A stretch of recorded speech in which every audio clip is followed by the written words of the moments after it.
Why? Because that's why I'm here. So don't you go nowhere. If you don't know what the female solution is, you're going to know in a minute. Don't take no trips.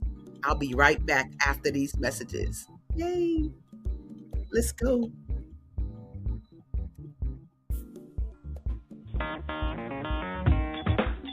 Women have the power to transform this world. We can end crime and violence if we all agree to do one thing: share. Let's share our wisdom, share our time, share our talents, share our finances, but most of all, let's share our love. This is the female solution. Oh gosh, look. Oh gosh, what am I gonna do? I love this couple so much. Okay, how about I say their name? So basically, I'm gonna talk about where I met them, but I don't really know where I met them, and I don't really care because they're dope. But I just know that I know them now. You are about to meet such a great couple. Look, I have so many questions to ask them. Let me bring to the stage the Cross family. Oh, look how long I'm taking on purpose. Brodie and Mellini. Hercules. How are you both? Doing well. Doing well. Yes. Man, look, I don't even know how to act. I was like, what can I ask this couple? So here's the deal.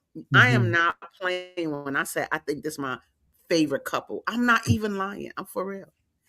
And it's because of a litany of things that I have on this paper to ask you as to why you are one of my favorite Black couples. Let's get it. Look, don't get it twisted. Black couples, okay? That's what I do. That's what I'm going to focus on. So anyway, I guess I want to ask, man, how did this happen? How did you all meet? Like what? Like what? Did y'all meet? Where and how? Right. So let me tell you, we met at my ex-boyfriend's mother's house. So, like I said, ex-boyfriend and me and his mother, really, really cool. And one evening was in her neighborhood and I thought, let me just drop by unannounced and say hello. So I dropped by and lo and behold, she was having dinner with a family and he was part of that family.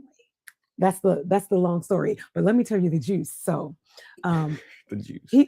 They were having dinner and I was like, oh no, I can leave. And then they were like, no, you can stay. Long story short, ended up staying. We had a brief conversation. He walked me out to my vehicle at the end of the evening. We did not exchange phone numbers. He saw me off and I thought to myself, I said, well, if a brother can't ask for my phone number, certainly he is not ready for all of this, right? And so left. 4 months later, I was walking through the same neighborhood, ran into his aunt, who happened to be at that dinner as well. And I was like, oh, well, tell your nephew I said hello. And she was like, well, you can tell him yourself. And I was kind of confused because I didn't know we were standing in front of her house. She was like, go on in there and tell him hello. But, I was all sweaty. And I was like, no. She was like, go on in there and tell him hello. So, because I'm so, respectful. I went inside and said hello, and we have pretty much been together ever since. Look. Look. Dreamy. Look, my Aquarian brother. You already know I'm on your side. Oh, my goodness. Listen, when I met her, I was done with women. You was done? I was done with women. Because I want to hear, there's always two sides to all the stories. Mm-hmm. And I love to hear the versions of the same story. So what's up, brother? You was done with women. What happened? No, the reason why we didn't exchange numbers because I didn't want to, I had already vowed that I would not be getting into new relationships. I canceled the ones I had. I'm done. And I said, if I see her again, I see her again. If not, hey. And so when I saw her again, I made sure I found this piece of paper to give her my number, and the only piece of paper I could find was a open envelope. I mean, no, I'm sorry. It was a closed envelope. So I had to, so I'm not breaking any laws. I had to tear a piece off and write Yeah. my number on it. Okay. ASADAH, that piece of paper was about this big. Yes, it was. And Yes, it was. His number was 429-1762. Was that it? Yes. So look, on this little slither of a Yes. corner of an envelope, he gave me his number. And I had been recently laid off from my job. And so I had printed these contact cards for, my fellow employees. So when he handed me that, I reached into my bag and I handed him my contact card. You know, the ones you put through an inkjet printer and you got to rip them off. They had perforation. The perforation was on the side. Right. Yes. It was like Melanie Monique, one who loves chocolate, one who loves life, one who loves. I was like, okay, what am I getting myself into today? Nothing but goodness. I just love that. I love the story. I think that, it's invaluable because you got what happened, the physical, but then you got what happened, the spiritual. Well, can I tell you another really, really quick part of this? Yeah, baby. The show, baby. That very next day, I was catching a train to New York because I was planning to move back to New York City. And so when he learned that I was taking the train, he said, well, I'll take you to the train station. And I thought to myself, I don't know, because remember that he's still kind of a stranger to me at this point. But then I was like, well, I know where his aunt lives. I met him at, my ex-boyfriend's mother's house, and we're really good people. So if something went down, I know how to locate, him. So I said, okay. So the next day, I am packed, ready to go to the train station downtown Chicago. And guess who's late? Let me tell you something, ASADAH. I don't play about time. Guess who is late? So immediately I told my sister's boyfriend, you're going to have to take me downtown, started putting my things in his trunk. And then Brodie pulls up. Okay. And he pulls up. But listen to this. I didn't see her. He didn't see I didn't know she was there. I thought she had left. Okay. And so he immediately starts apologizing to my sister for being late, apologizing to whomever, and then I appear. He takes my things out of my sister's boyfriend's trunk, puts it in his car, and then we hit it. He had this little sports car. And so we're on stick shift. We're on the Dan Ryan, and he's like, and I'm just sitting there like, oh, I like a little speed, And so it's kind of quiet. And then I finally tell him, we have time. You can slow down. And so he downshifted, and I could just see him. So when we get to the train station, guess what? Long story short, my train ends up being delayed 6 hours. He doesn't just pull up to the train station and drop me off like tuck and roll. No, he pulls up, finds a park, and he comes in and waits with me the entirety of the 6 hours. During that time, we got a chance to talk, get to know each other even more, share a plant-based burger, because I was plant-based and he wasn't. And it was just really, really a beautiful time. I said, this brother is different. This brother is refreshing. Yeah. Oh, God, this story is fabulous. It wasn't my fault. I think I see a book coming. Wasn't my fault. I was helping a friend of mine, and I was like, we gotta go. Yeah. Look at that service on all levels. Yes. Well, I love that story. I love I think it's so interesting to hear the mindset of each person in the interaction, because if you don't take that time to learn, and I'm gonna go back to the spiritual. So, which we'll talk about in a minute with regards to you guys. So you got the physical of what was occurring, but then you got the spiritual. Let me tell you what God did. God said, hold up, nope, here he come, boo. And then he said he got y'all on the road safe and all that. But this is what he did to the plane. Hold up. They need to sit and talk for 6 hours. Right. They need to sit and talk for 6 hours, because this union is about to be the bomb. And so good. So after that, what happened? And like marriage right away. What happened? She broke up with me.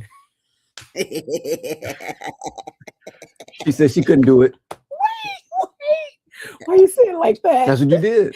What she do?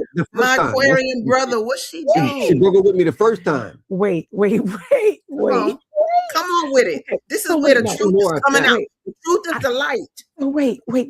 I go to New York and I come back. We're seeing each other daily, but we weren't. I didn't say we were in a relationship. I was just like, we're friends. We're getting to know each other. We're friends. Hold on. That's right. Come on now. I want some. This is after sending me a card from New York. Now, remember, I just left her from the train. Okay. About a day or so later, I received a card that had a little a copper circle kind of thing with a little sun. It looked like it was a sunshine, right? Okay. And they said, "You are the beams of light bouncing on the horizon of my heart." I was like, I'm in. I didn't knock her down. Knocked her down. Not so easy, my friend. Not so easy. Oh, and then what? Then so when I get back, we are hanging out. And I mean, we're hanging out. Back then, I was still performing in the theater. He would be coming to my rehearsals. We would be baking cookies together, going on walks.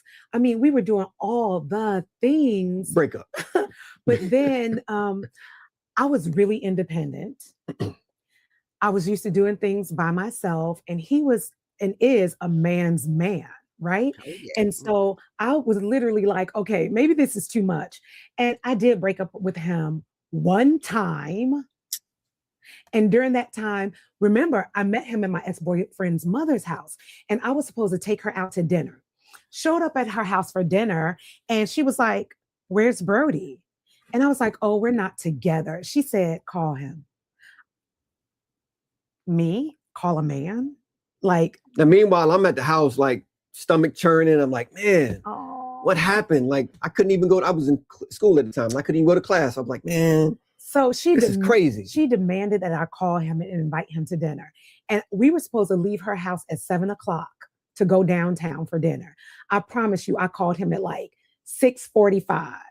He was at that house at 6:59, dressed, smelling good, looking clean shaven. I'm a Marine, so Marines got to be quick. So you better let her know. Let her know, Pa. Get it, Pa. And then we started hanging out again and again. But I did break up with him twice, because it wasn't because he wasn't phenomenal. It was because I didn't know if this is what I wanted, because I knew this was something not to be played with. Okay. It was like too good to play with it. And so, Good decision, maybe, I guess. What I do know, what I think is so important, and I need for the listeners, the viewers to understand, is how we're being experienced. I think that's really important, right? Because, Brodie, you said your stomach was churning, whatever. Were you hungry, or were you yearning for the sister, or what was we going on? I was like, I thought this was it. I was like, I didn't met the one. Right. So we as women, that's cool. We doing what we do, but sometimes we don't understand like what that brother is feeling. Exactly. I had no idea. You had no idea, right? And it's innocent, but it needs to be thought through, though, by us regardless. Like, how is what you're doing affecting the other person? And brothers do hurt too. Yes. You understand me? And they hurt different. They hurt for real, like life-changing hurt. And I think, I've seen in my own life, it makes somebody more promiscuous. Like, I broke their heart. So next thing you know, they dogging sisters afterwards, or, and I just look back to how could I have done that differently? I've even later gone and apologized, like, because I didn't understand what I was doing, and Right.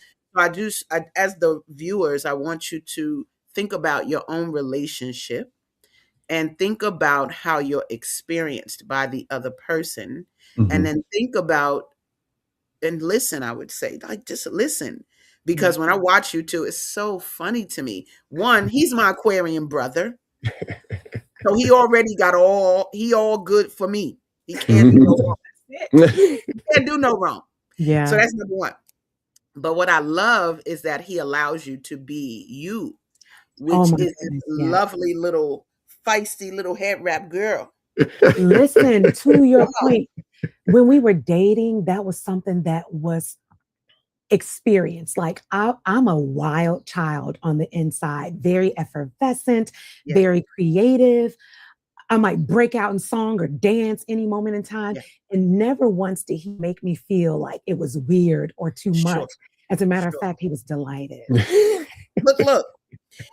He was smitten. Look, let me grab this hair for you, boo. Let me understand. I know that magic, honey. He was smitten.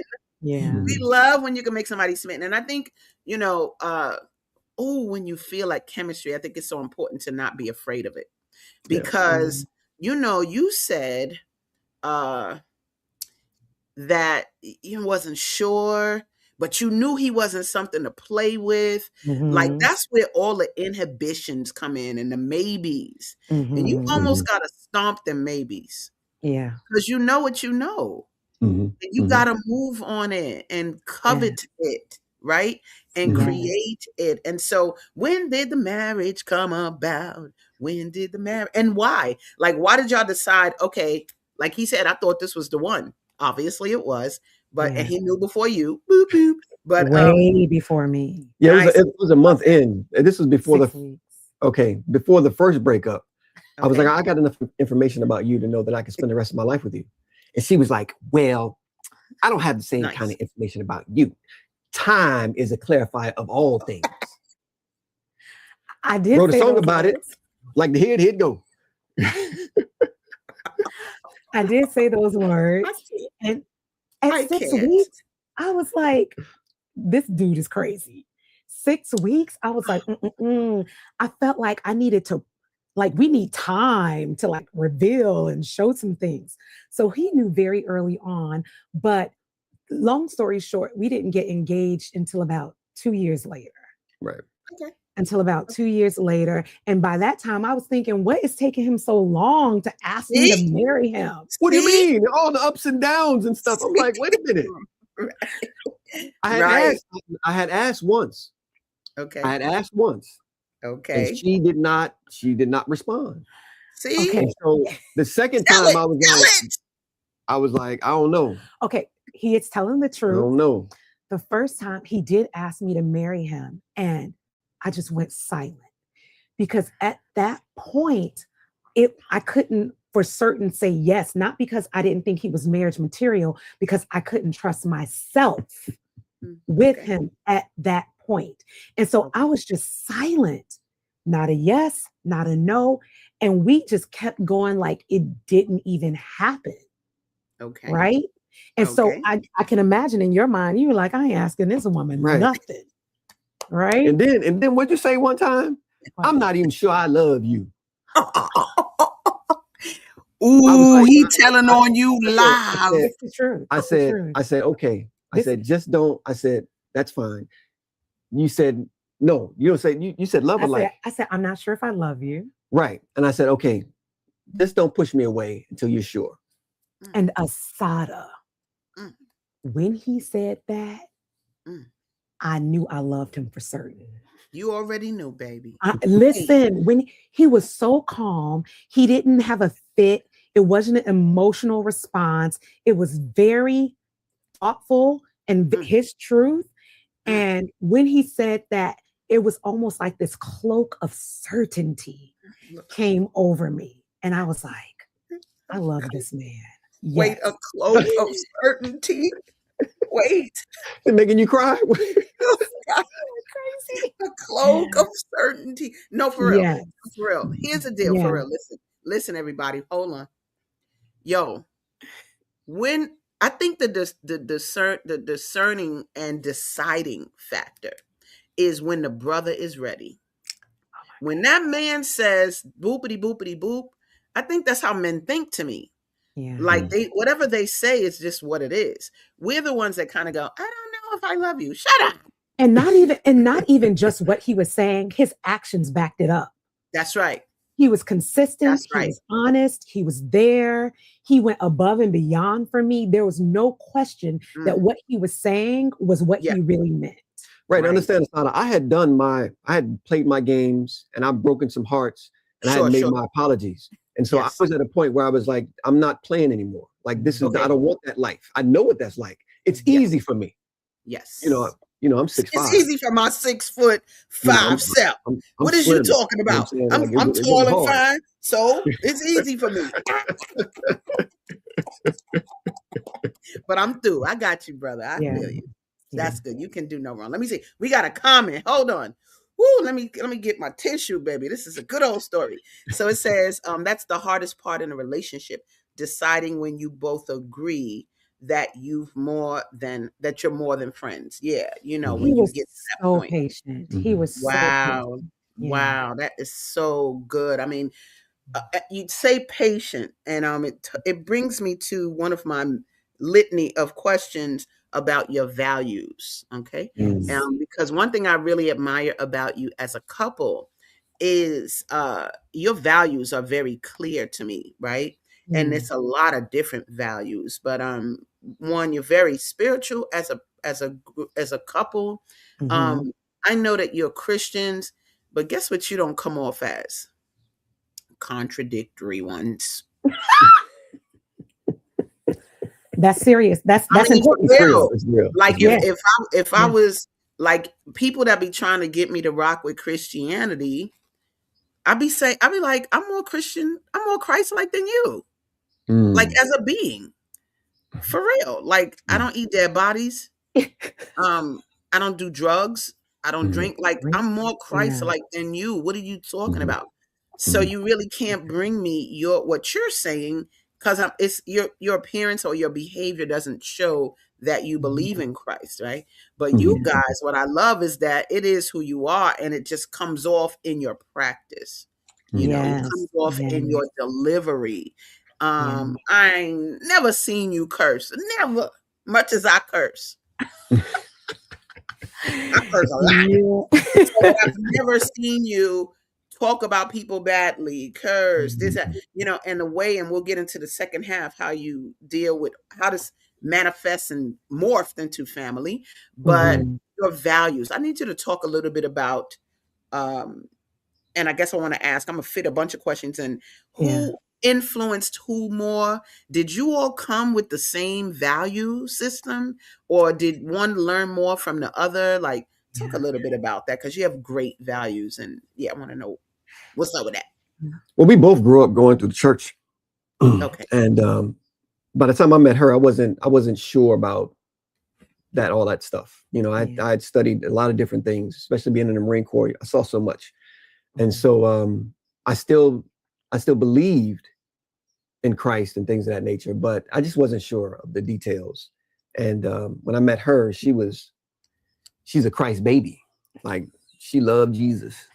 So listen, I love Jesus. I have always loved Jesus.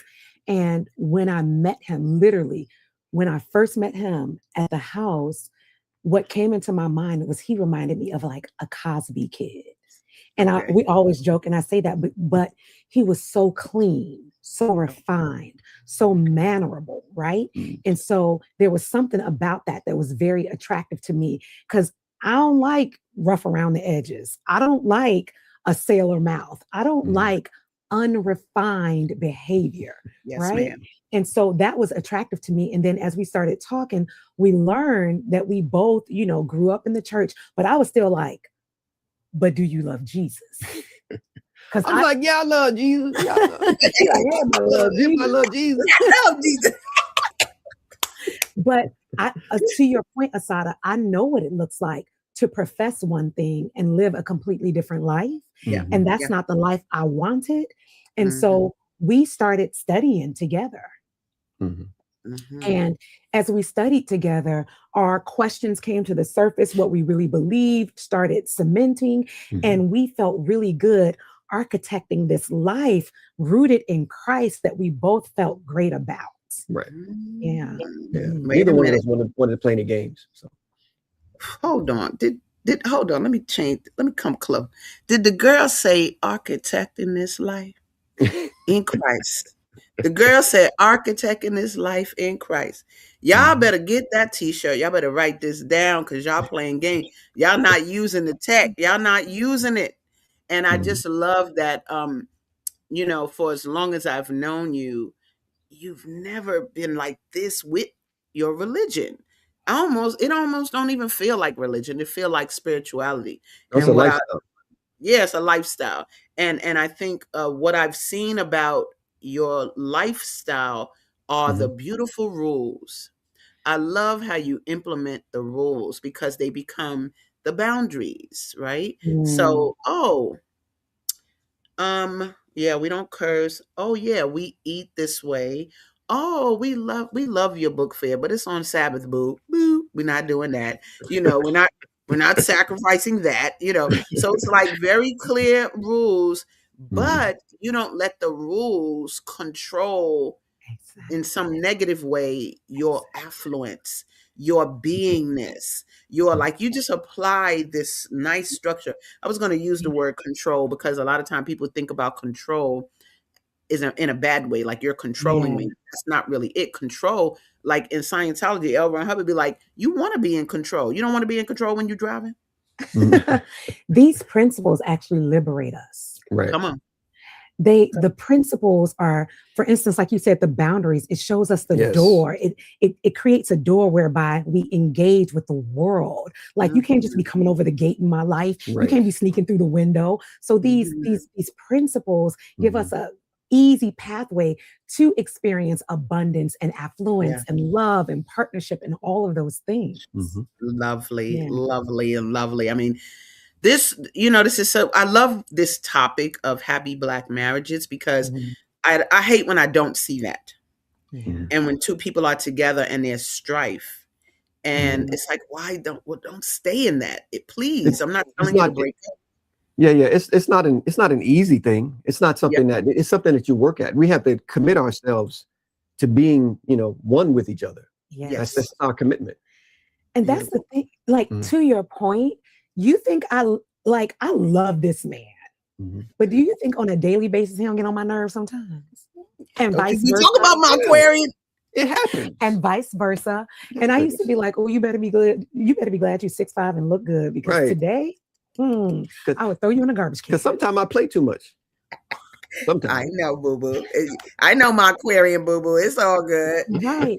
But it's the commitment to love it. Love is a practice. It's a verb. It's like we talk a lot about continuing to grow, continuing to be curious, continuing to discover one another. And growth, this is a thing that people don't tell you. This year in August, we'll be 22 years married, almost 25 years together. Right. Wow. What they don't tell you is you will continue to grow, but it doesn't mean that it will be at the same rate or even in the same direction. Nice. So how do you continue to honor the covenant and honor each other's humanity and individuality as you grow? I don't own him, and he certainly doesn't own me. So we choose to be in covenant with each other. Nice. And that's a practice. Oh, I think I hear a book coming. Let me move this picture. Look. Wait a minute. A covenant with each other. Yes. Can you write? Let me write that down because I'm going to remind you about it a little later.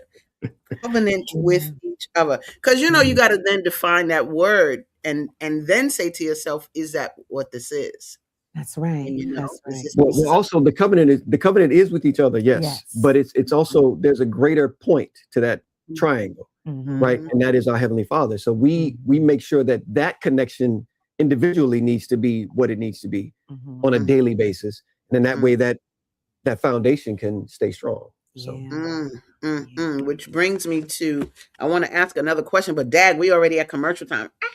That's okay. That's all right. I'm full of them. Let's take a quick commercial break, guys. And when we come back, we're going to talk to this beautiful couple. I'm learning so much. But because it morphed into even more, like there's you two, but then there's a whole, you done started a movement. And so you done started a movie. So we're going to get back into that. Y'all don't go nowhere. We'll be Okay. right back after these quick messages. Great day. It's your girl ASADAH here to introduce a new female solution show called ASADAH Says. That's right.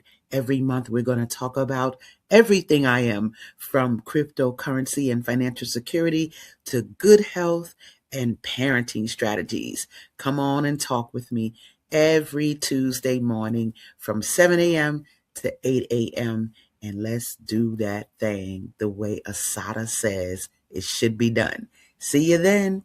Peace, right here on the Female Solution. When you see Black children misbehaving in public, being loud, disrespectful, and destructive, do you think to yourself, what they need is a good beating? That's what's wrong with these parents. They don't know how to discipline their children. Were you disciplined in that way? And did your parents also call you stupid, ignorant, and lazy? That's the way you break a slave. You terrorize them with constant fear of painful punishment. We were broken by parents who were broken, by parents who were broken.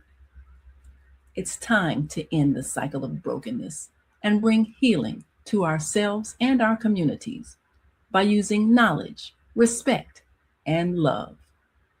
We'll show you how. I'm Naima Latif.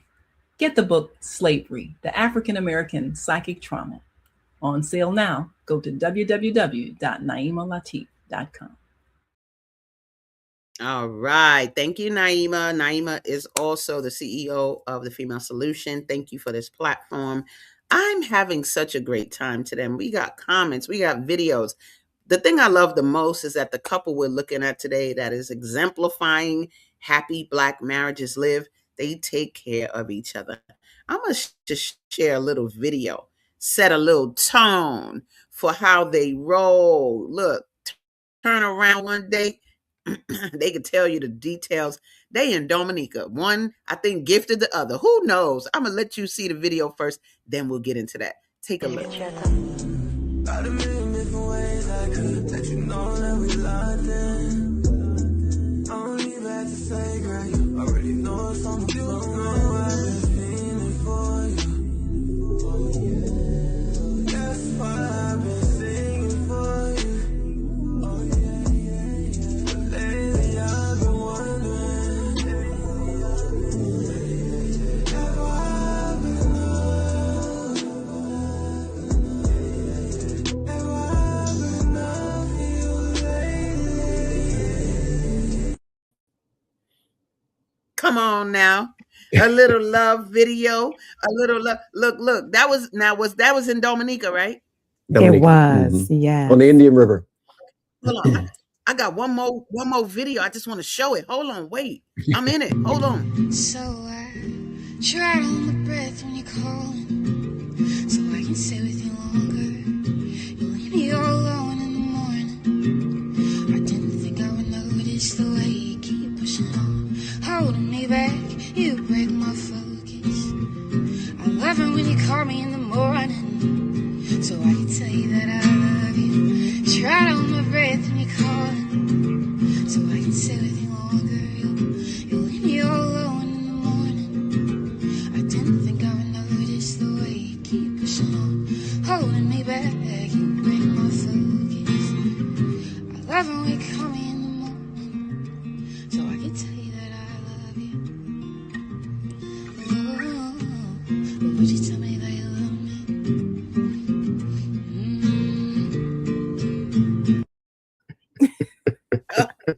Look,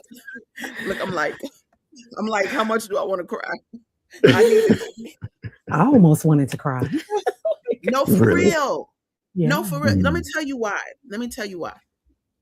Because examples of Black love don't get shown enough.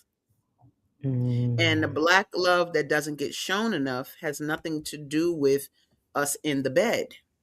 And a scene of you kissing me or some sex. We're not talking about that. We're talking about time spent, laughter. You see that Black lady skipping, y'all? Who skips? She's Brother frolicking. got the girl skipping. Brother Yes. got the girl skipping. You see. So I just love that's right. Give him credit. So Yes. talk about real quick, and we got a comment, but I just want to stay in this mode for a minute. Mhm. Um, the trip to Dominica. If I heard correctly, because I lived through them, y'all. I live vicariously through them in social media. I'll be looking at the videos like this. What they doing? What they doing? So talk about the Dominica trip, because was that a gift to someone and one didn't know or something like that? Talk about Yes. That was my surprise gift to him for his birthday. okay. And it was so funny because on his actual birthday, February 1st, we were around the house with the family, celebrated. And then right before midnight, he was literally in the bed. And I said, "Hey, babe, do you trust me?" And he was like, "Yeah." I said, "Well, how much do you trust me?" He said, explicitly. Then I said, "Well, you got 30 minutes to get in the shower, pack a suitcase for 2 days, and be ready." He got up, he showered, grabbed some stuff for 2 days. And I just said 2 days so he can have some extra stuff. But all week long, I have been secretly packing a big suitcase for him. Children helping me, keep everything covered. Mhm. We hop in a car. He doesn't know where we're going. He probably thinks we're going downtown Right. Chicago. Yeah, I didn't know. I was tired. But he I fell asleep in the car. We woke Mhm. up at O'Hare Airport. And he's like, Right. "What?" What's going on? And then he still doesn't know. He did not know where we were going until I had to give him his passport and ticket to get through security. And it was Dominica. It is a place he always Yeah. wanted to go. Yeah, it's the only Caribbean island I wanted to go to. Just a Yeah. scrumptious story. Where Mhm. is the movie? Look, I keep telling Brodie, it's some married people that's on YouTube, whatever, and they all right.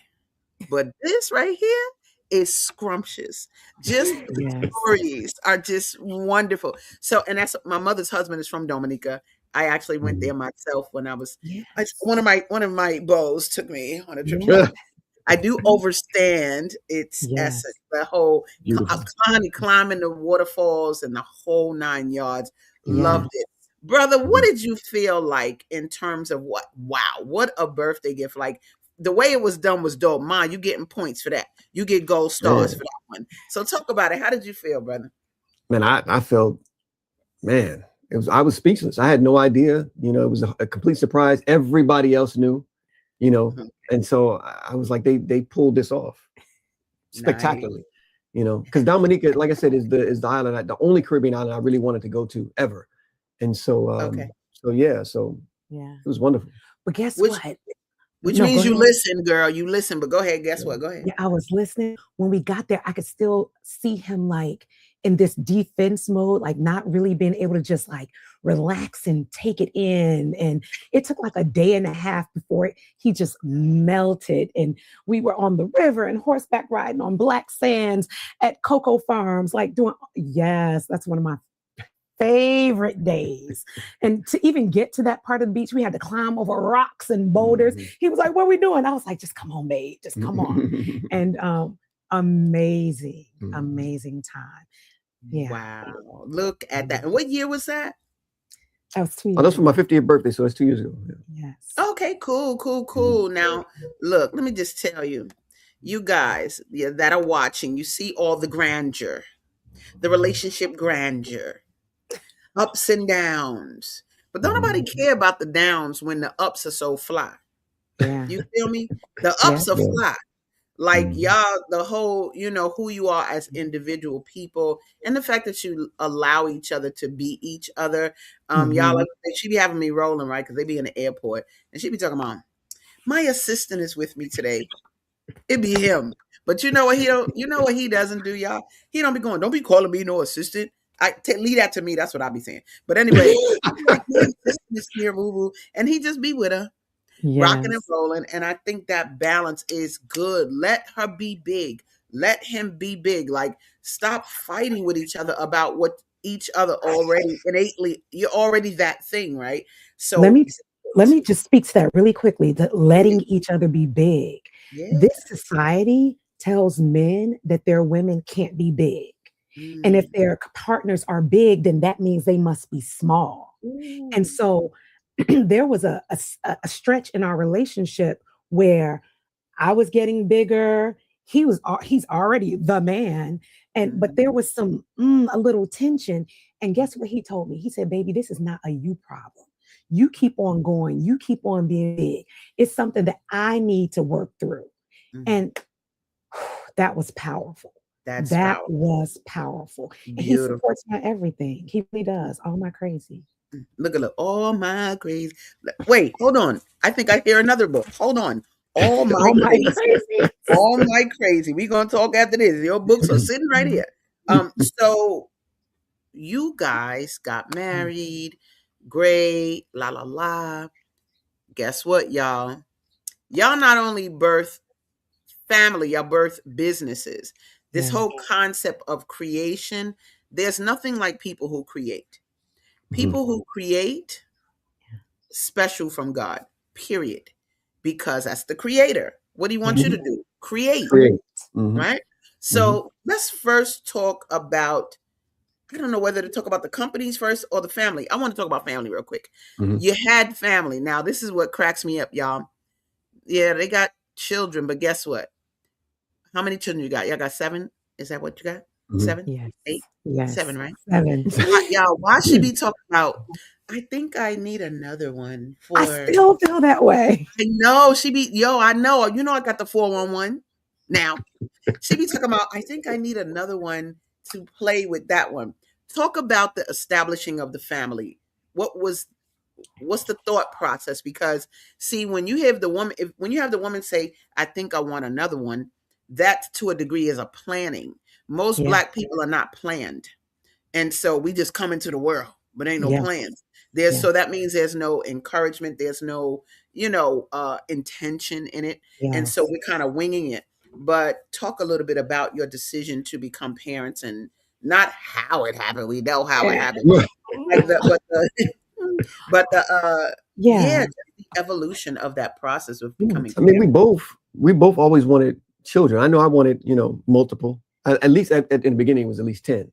But until the first one, I saw the first one coming out, and I was like, we could pump the brakes on the 10. I think that's the power of men being involved in the pregnancy and birth, though. Right. It was a home birth, first home birth. Yeah, first home birth. But we always wanted children. I think at first, after he was like, pump the brakes on 10, I think we kind of settled on about 4. And so we would always know when we created the baby, when we created it. Okay. Because we didn't do none of the no birth control. Right. We are to this day, no birth control, very in tune with our bodies, very knowing when I'm fertile, when I'm not. Yeah, we got the rhythm. And so sometimes we got out of the rhythm a couple of times. Just one time I was like, what the hell? Just one time. And that was with number 5.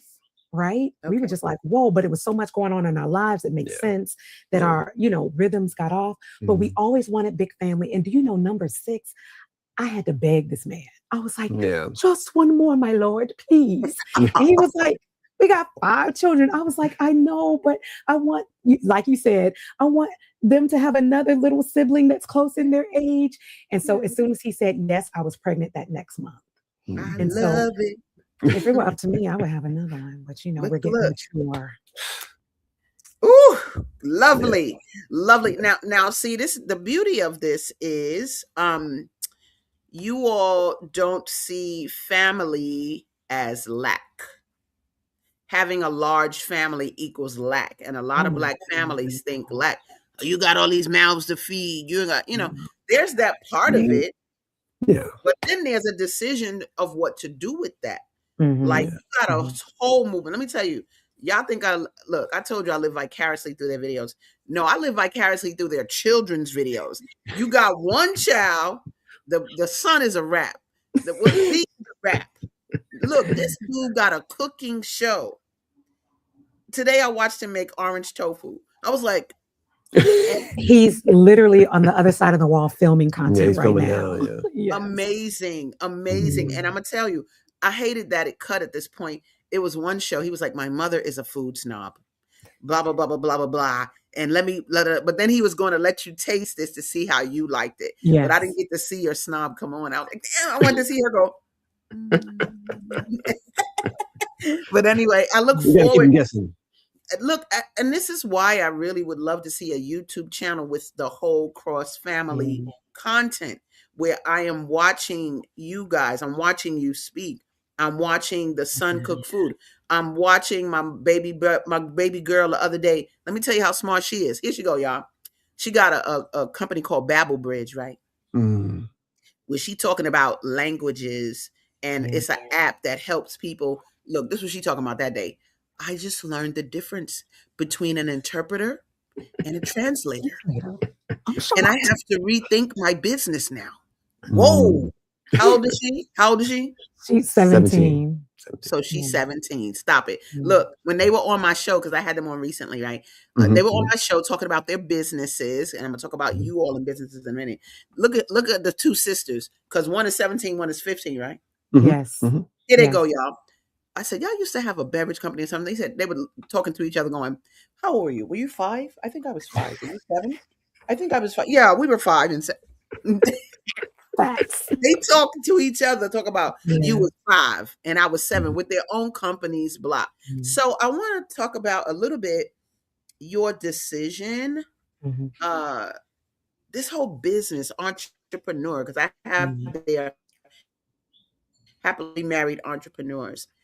Having children is one. When you have businesses, that's birth in a whole nother way, because you got to think that through. You have to develop. You have to create. And your packaging. Everything is always done to the letter, to the T. I feel like excellence is your standard. I never get mediocrity off of you as a couple. No. And when I look at that you do, I've even seen you at times where things might have been hard because we live in a physical universe. So that means bills, boom, this, that, and you got to figure out how to maneuver through it. But baby, I know one thing, y'all sure maneuvering now. I don't know where y'all live. What, y'all got a palace or something? Because y'all be doing it. So talk a little bit about what's this entrepreneurial thing? How did this come about for you to establish it as a couple, but then for the family?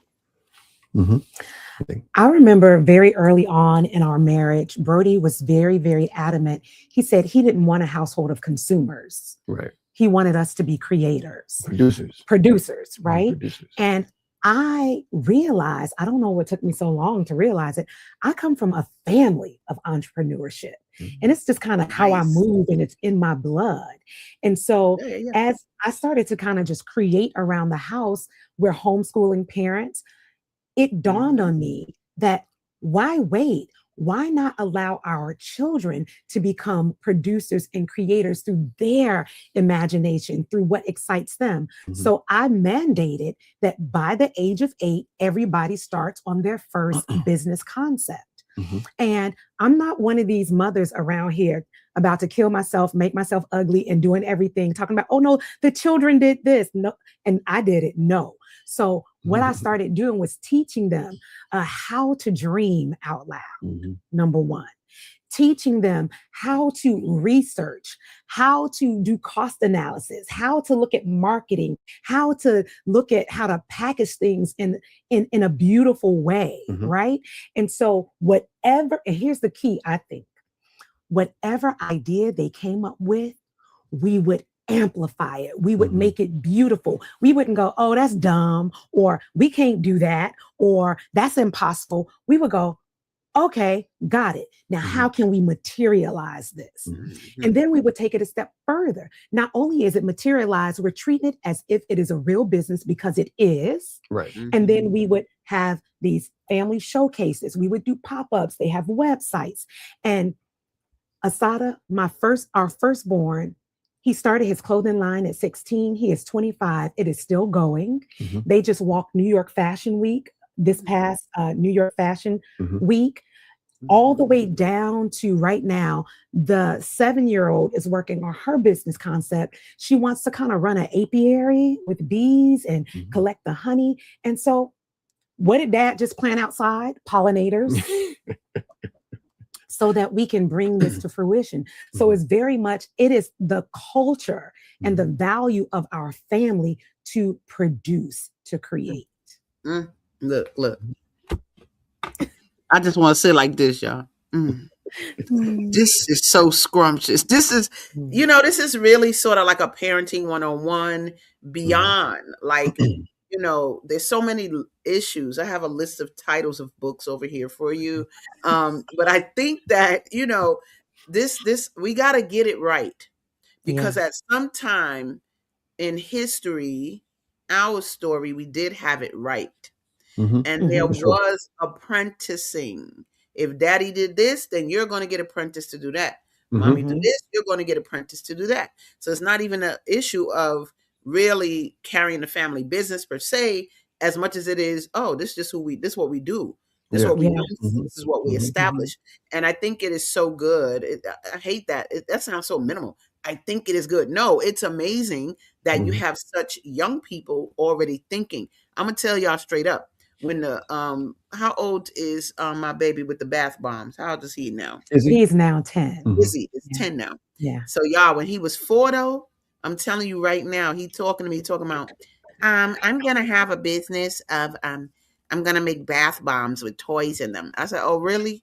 And he went on and on. I saw that recently. Somebody did that. I seen it too. Yeah. So it's in the ether, y'all. It's okay. He could do it or not do it. But the point is that you're 4 years old telling me that.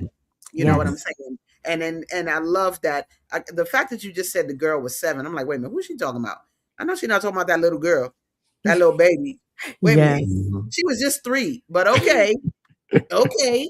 So, but I love that, yes, you got it in your mind. You ready to bring something into the world, and you don't have to wait till you old and crusty. Yeah. And real quick to that point, I remember we were with this other couple, and the now 17-year-old, she was just like, I want to do this, and I want to do this, and I want to do that.